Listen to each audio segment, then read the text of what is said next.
Hello, and welcome to Technically Speaking. I'm Dara Raskin, in case you forgot me over the new year, and I want to wish all of you a very happy new year. I hope everyone enjoyed their breaks and had some time to ask a lot of questions to friends, family, coworkers. And, while I love the new year, because you get to start fresh, open up a new planner, set it up, all the fun things that start with a new month are multiplied exponentially. I've always struggled with resolutions and goals. In my mind, it's winter, nature is hibernating. Now is our time for survival, not major changes. But here we are, new year, kind of new us. So let's talk about some of the struggles with new goals in the winter and how KPIs might be able to help us. I feel like 9 a.m., January 2nd, Monday morning, every manager that I work with, every manager of mine decided it was time to set goals for the year for themselves, for their teams, for the people around them. But only a few of us will be successful in those goals. And I think the most successful ones will not be those that just achieve all of them, but rather the ones that measure where they exceeded on a goal and those that maybe fell short and really learn something about their team. So let's get to our first question. What is a KPI? Said it twice now, and it was in all the social for today's Twitch stream. But what is it? KPI stands for Key Performance Indicator. It's the quantifiable measure of performance over time for any objective. So is it a goal? That's kind of what I said, but not quite. I did say objective and quantifiable, so it must be a measurable goal. Still not quite right. KPI and goal are often used interchangeably and confused because they describe what you need to do or what you need to measure to determine whether you've reached the outcome. But they're not the same. The goal is the outcome you hope to achieve. The KPI is the measurement to tell you how well you're doing in working towards that goal. If it's not still totally clear, let's try an example. All of us go to the doctor. Your doctor takes a ton of indicators or KPIs in order to judge your overall health. The goal for the doctor and for yourself is a healthy you. The KPIs will tell us where we are in moving towards a healthy you and where we might need to improve. So maybe one KPI is your cholesterol, another might be your blood pressure or your weight.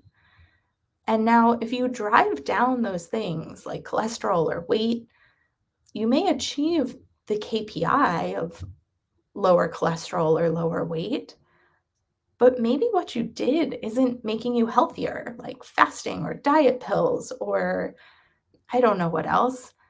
But the goal is still a healthy you. So those KPIs may be lying to you about your health. You're just checking off the KPI, but not the goal.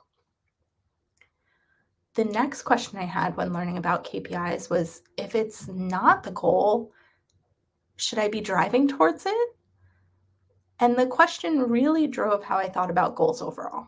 While we always talk about SMART goals or specific, measurable, achievable, realistic, time bound goals when we do end of year reviews, how we think about these guidelines often needs to be measured and readjusted. KPIs allow us to complete the M in SMART, the measurable, but also gain important insight into what is happening on our teams or in our own behavior that might impact our goal either positively or negatively. We can then use that information to adjust the goal or the ways in which we want to achieve them. Let's say our goal is new sales of Uncork, and we're currently seeing that most of our sales come from an email list. Our first KPI might be to grow our email list by 20%. We can measure that and see that we're on track over the year. And now when we drive towards that, maybe we achieve it and we get a huge list of people, but we're seeing the goal was still drive sales. and our sales aren't increasing that much. Maybe once we achieve that KPI, it turns out that having a highly curated email list drove high conversion rate to sales. So instead of expanding the list, our new KPI should be about increasing the conversion rate of new email list members. You might send out specific messages just to them to increase that rate. The measurement allowed us to redirect what we're doing to achieve our goal. The goal didn't change. It's still sales. It's still increasing them by whatever percentage. But the new information about what drove our sales allows the team to target their work better. And while that's very helpful, we might have been able to do that without KPIs. So why else do we do KPIs?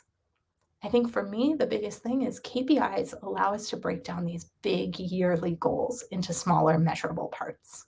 Let's go back to our health example. Like many people, my goal is still to improve my health year over year. My KPIs are the indexes that I use to measure that, right? We're going back to blood pressure, cholesterol, BMI. The last piece of the puzzle are my targets. My targets are the values I want to achieve. For example, a normal blood pressure is 120/80. That is always my goal when I'm thinking about blood pressure. But if I'm starting from a much higher blood pressure, I need to give myself incremental targets so I can see what's working or what's not. When I look at being healthy as a main goal, it feels big and overwhelming. If I don't break it into those indicators I want to track, into progress that I can see against them, the goals I want per quarter or month, I'm probably going to give up because it feels too big. There's actually a name for it. It's called New Year's syndrome because of the number of people that set big, lofty, admirable goals, but don't have a system to track their progress or see where they are, see where they're seeing success, what's working for me that I need to keep doing, what's not, and not making an impact. So they start to fall away from the goal in February or March. This year, I want to be one of the successful ones with goals that I incrementally work towards for myself, my team, for Uncork on the whole. And I'm going to measure them. So here I am, new year, not so new me just yet, but at least I've got something measurable I'm moving towards. And I'll probably ask a couple of questions along the way. We'll see you next week.